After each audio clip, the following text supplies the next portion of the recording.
oleh raja yang menyuruh istrinya untuk membunuh suaminya sendiri dengan embel-embel sebuah hadiah. Istrinya daripada Nabi Sam'un itu. Oh, istrinya justru berkhianat. Iya, jadi apa ya? Ya cobaannya para nabi. Cobaannya para nabi. Biar ke. Postingan baru di YouTube. Yang subscribe, like, share, dan komen. Dengan menuju surga. Setuju. Dipun saya kabari Gus ngapunten. Alhamdulillah. Baik-baik saja, alhamdulillah. Jenengan terakhir kepanggih. Alhamdulillah. Terakhir kepanggih. Kula niku pas waktu teng Probolinggo niku nggih. Probolinggo? Nggih ta? Enggak tahu. Pas nonton acara ketinggalan. Sanes teng Pasuruan, teng Salafiyah, teng Bangil. Oh, supe kula supe. Sing teng musola niku kali Cak Gus Imkafa. Nggih menawi. Nggih, kita segera mulai aja. Nggih. Sebenarnya wonten pertanyaan sing mungkin bikin penasaran saya dari dulu, Gus. Sederhana sebenarnya. Pertanyaannya pribadi, masalah pribadi. Cuman penasaran. Kenapa nggih Gus Lirboyo kok beda sama Gus-Gus yang lain ngoten Gus? Maksudnya kula niki saya ini manggil Gus apa Cak Im Kafat? Aman wes, semuanya bisa sembarang. Lah nggih. Lah masalah niku lho kula penasaran. Kok wonten istilah Cak ngoten? Oh, kalau malah bahkan santri tempat saya kalau di Kediri itu untuk penamaan semacam napa nggih? Semacam pengisilahan itu sama aja, baik menggunakan Agus atau menggunakan Cak niku sami-sami niku lah, sami-sami niku. Sami terhormati. Sebagaimana lek teng Pasuruan niku antara Mas dan Gus, nggih kan? Teng Pasuruan kan istilah Mas niku untuk orang-orang terhormat, nggih. Nggih, terus ngoten niku. Oh. Mungkin tujuannya biar lebih akrab atau gimana, Gus? Entah nggih. Kalau saya anak baru di sini, Pak. Anak baru. Monggo. Nggih, niki langsung masuk ke tema Gus nggih. Baik. Ini bahasa apa bahasa Jawa mau? Bahasa Indonesia gimana? Soalnya kan yang menonton kita dari berbagai macam kalangan. Oh, monggo. Ya, siap. Siap, Gus. Ini masuk ke tema karena kan kita sudah masuk ke 10 akhir sepertinya. Besok atau kapan? 10 akhir Ramadan. Untuk malam ini tanggal 20. Untuk besok itu masuk tanggal 21. Iya. Iya. Jadi masuk temanya karena memang sudah nuansanya 10 akhir Ramadan. Mohon maaf ini peci kenapa kok besok-besok sih? Jadi yang paling masuk di 10 akhir ini ya pembahasan tetap Lailatul Qadar, Gus Ki. Baik, Lailatul Qadar. Nah, ya mungkin pertanyaan awal asal usul Lailatul Qadar dan kaitannya dengan sebutan 1000 bulan itu gimana, Gus? Mungkin kenapa Allah ngasih hadiah sebegitu luar biasanya ke umat Nabi Muhammad SAW? Oh, baik. Jadi tentu kita pertama tidak bisa mengingkari salah satu daripada ayat Al-Quran, yaitu surat Al-Qadar, yaitu lebih tepatnya ayat tersebut mengartikan diturunkannya Al-Quran itu di saat malam Lailatul Qadar. Setelah itu, pada surat tersebut diperjelas sebenarnya Lailatul Qadar itu yang gimana sih? Kok nuzulul Quran, turunnya Al-Quran 24 Ramadan itu turunnya di malam Lailatul Qadar. Itu dalam surat Al-Qadar. Dan yang kedua di dalam surat Ad-Dukhan, inna anzalnahu fi lailatin mubarakah. Nah, lalu oleh Kanjeng Nabi diperjelas bahwa sebenarnya umat-umat zaman dahulu itu mereka amal ibadahnya jauh lebih banyak dibanding umat Muhammad. Terlebih ada sebuah cerita yang masyhur dalam kitab Durratun Nasihin. Tentu ini untuk kalangan pesantren sudah banyak yang tahu ya. Sudah banyak yang tahu masalah apa itu, Gus? Apa? Satu ceritanya yang berkaitan dengan Lailatul Qadar, gitu. Betul. Rasulullah diberi kabar gembira oleh malaikat Jibril akan adanya Lailatul Qadar berdasarkan satu cerita daripada Nabi, namanya Nabi Sam'un. Ya, insya Allah kita semua pada tahu terkait Nabi itu. Yang diadaptasi dengan nama Samson itu, Gus. Kalau tidak salah. Betul. Jadi apa ya? Ya, informasi ini mungkin sudah sering disampaikan dari berbagai macam dari tahun ke tahun terkait Nabi Samson itu sendiri, di mana beliau itu terkenalnya Nabi yang sangat sergap untuk beribadah, bahkan untuk beribadah bisa sampai berbulan-bulan, bisa sampai bahkan yaitu 1000 bulan. Tapi ternyata keadaan yang membuat orang lain hasut kepada beliau, yang ternyata memiliki inisiatif untuk membunuh beliau, ternyata selalu gagal, dan itu berhasil dilaksanakan oleh raja yang menyuruh istrinya untuk membunuh suaminya sendiri dengan embel-embel sebuah hadiah. Istrinya daripada Nabi Sam'un itu. Oh, istrinya justru berkhianat. Iya, jadi cobanya para nabi. Cobanya para nabi. Ambiar ke. Di antaranya Nabi ada yang dicoba oleh istrinya sendiri, dicoba oleh anaknya, dicoba oleh keluarganya. Nabi Nuh termasuk Nabi Lot. Betul, dicoba oleh keluarganya. Nah, ini juga Nabi Sam'un itu di dalam kitab Durratun Nasihin diterangkan beliau dikhianati sendiri oleh istrinya yang dijanjikan imbalan besar oleh seorang raja. Berkali-kali gagal istrinya mencoba untuk mengikat pada Nabi Sam'un ini. Namun suatu ketika pada suatu malam istrinya meminta bocoran kepada suaminya sendiri, yaitu Nabi Sam'un, apa yang membuat beliau lemah untuk dicederai. Soalnya berbagai macam cara pasti beliau sukses untuk lepas. Betul. Akhirnya ya dibocorkan sendiri kepada istrinya bahwa rambutku inilah yang bisa untuk mengikatku. Singkat cerita, oleh istrinya setelah beberapa kali diikat menggunakan ikatan yang kuat yang hingga akhirnya ujung-ujungnya tetap lepas, dicoba oleh istrinya menggunakan rambut daripada Nabi Sam'un itu. Nah, ternyata berhasil. Apa yang dibilang oleh Nabi Sam'un dicobakan oleh istrinya, diikat menggunakan menggunakan rambutnya sendiri. Rambut berhasil. Beliau tidak bisa lepas dari ikatan rambut beliau. Nah, sukseslah misi daripada raja itu yang bersekongkol dengan istri Nabi Sam'un. Disiksalah Nabi Sam'un yang berusaha untuk dibunuh secara perlahan. Nah, ketika itu ternyata Nabi Sam'un berdoa kepada Allah. Berhasil dibunuh? Tidak, pada saat itu belum sempat berhasil dibunuh. Oh, belum. Beliau sempat berontak dulu, sempat memohon kepada Allah yang hingga akhirnya sama Allah dikabulkan doanya, yang membuat beliau bisa terlepas dari ikatan itu. Terlepas hingga akhirnya beliau berhasil untuk melepas dirinya dari ikatan itu dan mengobrak-abrik situasi itu. Nah, pada inti cerita ketika Nabi Muhammad SAW mendapat wahyu daripada Malaikat Jibril akan cerita itu, Nabi Muhammad memberikan sebuah berita gembira kepada umatnya bahwa umatnya kelak itu akan diberi sebuah kesempatan untuk bisa beramal sebanyak 1000 tahun, namun hanya dilakukan pada satu malam saja. 1000 bulan maksudnya? 1000 bulan, maaf. Nah, tepatnya adalah pada saat malam Lailatul Qadar itu. Jadi Lailatul Qadar itu merupakan khususiyah atau sesuatu tertentu, keistimewaan yang hanya dimiliki oleh umat Muhammad, dan itu diberikan setiap tahunnya. Setiap tahun pasti ada malam Lailatul Qadar, cuman untuk masalah tanggal yang diberikan, tanggal yang ditentukan ini para ulama khilaf terhadap itu.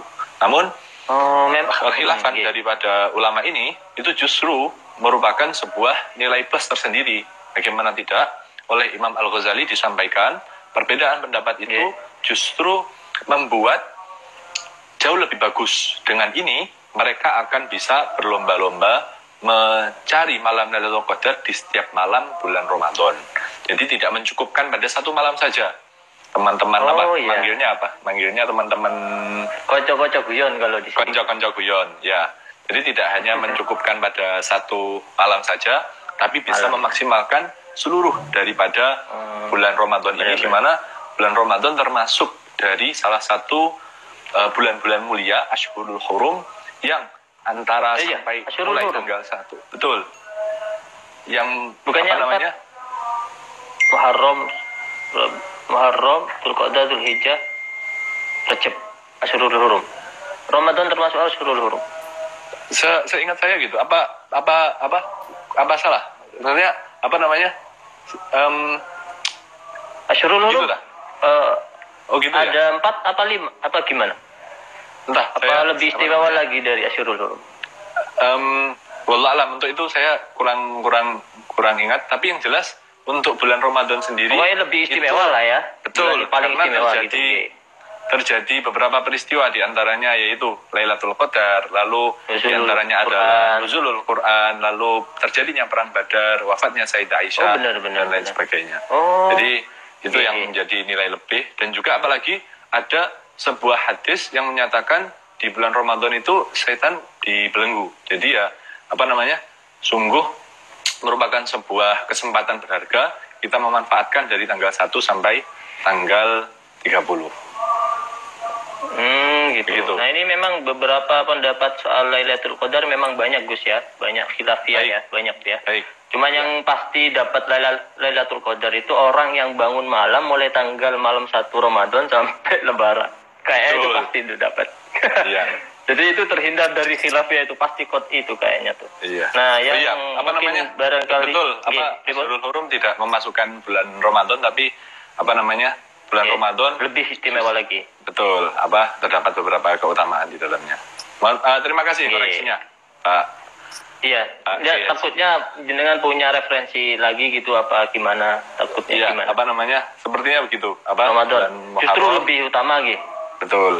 Bulan Muharram yang termasuk Ashhurul Hurum, Muharram, Rajab, Dzulqa'dah, Dzulhijjah. Nggih. Iya. Apunten Gus. Cuman aman. takutnya beda statement gitu aman. Malah saya terima kasih loh diingatkan. Oh, mboten niki Gus, napa lanjutane soal Lailatul Qadar? Adakah memang pendapat yang mengatakan atau yang menyatakan Lailatul Qadar bukan hanya di bulan Ramadan? Nah, untuk itu sebenarnya kalau menurut pendapatnya ulama itu ada saja di antara sebagian kecil ulama yang mengatakan bulan Ramadan Lailatul Qadar terjadi di selain bulan Ramadan. Tapi tetap kita sebagai insan yang memiliki sebuah daya pikir akan lebih mengutamakan pendapat yang rojih, pendapat yang paling kuat, yaitu yaitu malam Lailatul Qadar terjadi di 10 hari terakhir dari bulan Ramadan. Memang ada yang mengatakan begitu. Cuman ya untuk referensi jelasnya kami masih semacam belum tahu pasti gitu. Cuma ya katanya di dalam kitab Tafsir Ar-Razi atau dalam kitab yang lain, terus juga sebagian ulama mengatakan bisa juga terjadi di selain bulan Ramadan. Tapi gini, itu kan sifatnya sebuah kemungkinan saja. Tetap kita mengikut kepada hadis yang kuat dan pendapat yang rojih, yaitu hari malam Lailatul Qadar itu terjadi pada 10 hari terakhir. Begitu. Dan katanya juga yang ganjil-ganjil gitu Gus Ke? Iya, jadi ada juga yang mengatakan terjadi di malam-malam ganjil. Dan untuk statement yang seperti dikatakan oleh Imam Al-Ghazali, yaitu malam Lailatul Qadar terjadi tergantung dari hari apa bulan Ramadan itu dimulai. Itu ada 3 pendapat. Maksudnya yang versi berlandaskan tergantung hari apa pada awal mulanya bulan Ramadan itu 1 menurut Imam Al-Ghazali, 2 menurut Abul Hasan Asyadzili, dan untuk yang ketiga itu ada dalam kitab Al-Bajuri.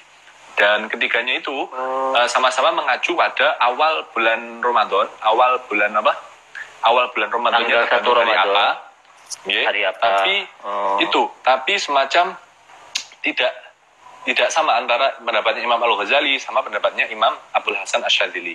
Kalau pendapatnya Imam Al-Ghazali, beliau mengatakan apabila bulan Ramadan itu diawali dengan hari Jumat, maka Lailatul Qadar akan terjadi, bisa akan kemungkinan besar terjadi pada tanggal 27 Ramadan. Itu satu.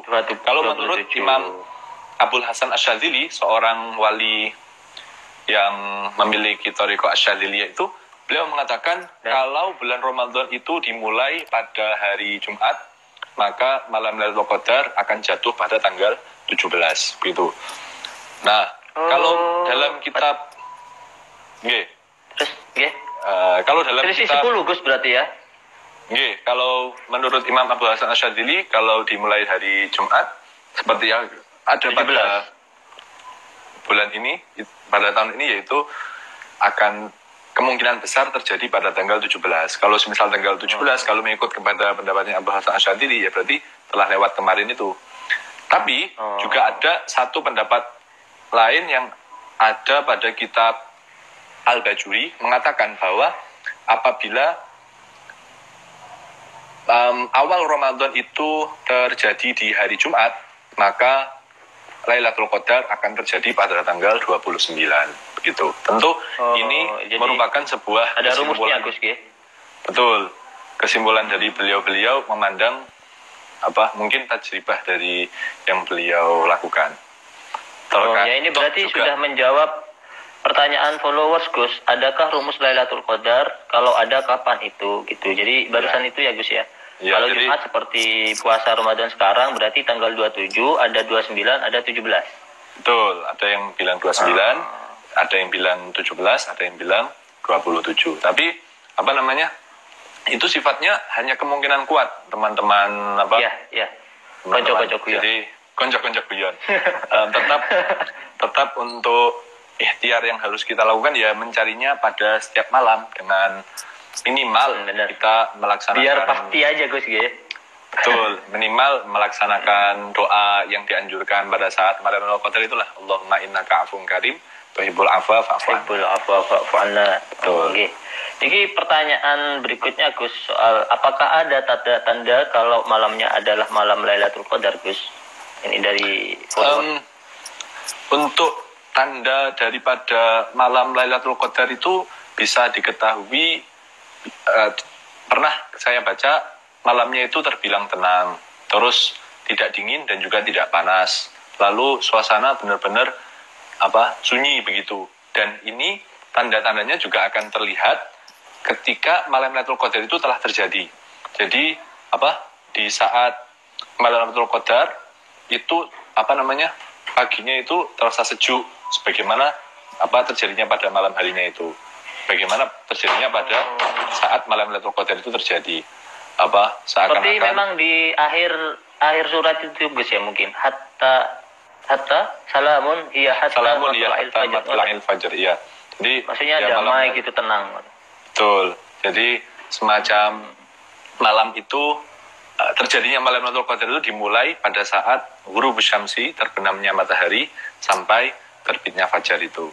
Dan ini berarti menjawab, Gus, pertanyaan barusan, Gus. Mohon maaf, saya potong. Ini berarti barusan statementnya jenengan mulai dari ghurubus syamsi sampai tulu'ul fajri, berarti menjawab pertanyaan.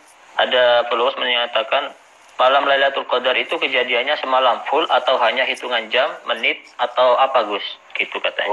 Berarti memang full semalam, gitu. Iya, terus ini saya kebetulan punya sebuah referensi bahwa tanda daripada malam Lailatul Qadar yang ada pada hadis Rasulullah bahwa inna amarota ay alamati Lailatul Qadar annaha sofiyatun baljatun. Malam Lailatul Qadar itu hening, tenang.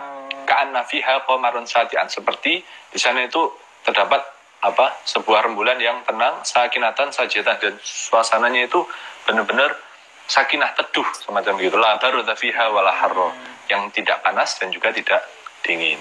Begitu. Teman-teman, jadi ada tanda-tandanya. Konco-konco guyon. Mohon maaf, Gus, ya. Sudah terkadung biasa. Ya memang ini akunnya guyonan, Gus. Terus mungkin ini pertanyaan Lailatul Qadar yang satunya nanya justru untuk pendapatnya jenengan pribadi, katanya, Gus. Gus, bagaimana dengan orang yang beribadah sepanjang malam tapi saat Lailatul Qadar datang dia ketiduran? Ini pertanyaannya kayak susah dipahami nih Gus. Dia bilang semalam ibadah full, tapi saat Lailatul Qadar ketiduran. Loh, bukannya Lailatul Qadar itu semalam full ya Gus ya? Berarti dia sudah ada kesempatan dapat ya Gus ya? Iya, kalau sudah melaksanakan katakanlah sholat maghrib, sholat isya, sholat tarawih, itu ya dia termasuk di antara golongan orang yang juga menghidupkan malam Lailatul Qadar walaupun dengan menunaikan sunah-sunah itu, sunah-sunah tarawih, sunah-sunah sholat witir begitu. Oleh karenanya ya sangat disayangkan bagi kita untuk meninggalkan sholat tarawih, sholat witir karena ya itu siapa tahu pada malam itu terjadi malam Lailatul Qadar. Kalau memang tidak imkan untuk berangkat ke Langgar atau berangkat ke masjid, silahkan menunaikan sholat witir di rumah masing-masing. Toh juga itu tidak dilarang. Toh juga sholat witir tidak disyaratkan banyak seperti halnya sholat Jumat. Begitu teman-teman. Gitu. Nah ini ada pertanyaan pribadi penjenengan ke atas ya. Ini menurut prediksi Ustadz, Lailatul Qadar pada Ramadan ini jatuh tanggal berapa? Ya, kalau seperti ini tidak bisa kita mengandalkan prediksi kita masing-masing karena kita siapa gitu maksudnya. Prediksi kita tidak bisa diandalkan gitu. Tetap paling aslah pakai referensi ulama gitu ya. Betul. Satu ada yang mengatakan itu carilah di 10 hari terakhir, carilah di malam-malam ganjil, carilah pada tergantung awal dari hari bulan Ramadan itu hari apa. Itu semua saya kira sudah cukup bagi kita untuk dijadikan tendensi kapan malam Lailatul Qadar itu kemungkinan besar terjadi. Kita nggak bisa semacam menerka-nerka sendiri. Iya. Gitu. Karena memang ulama ngasih opsi Gus ya. Jadi terserah kamu pilih yang mana. Ini pendapatnya banyak. Iya. Ini orang ingin tahu referensinya jenengan. Maksudnya prediksi aja. Ya, terus soal ini Gus. Okay. Yang berpendapat lafaz Lailatul Qadar yang diulang-ulang 3 kali di dalam surat Al-Qadar.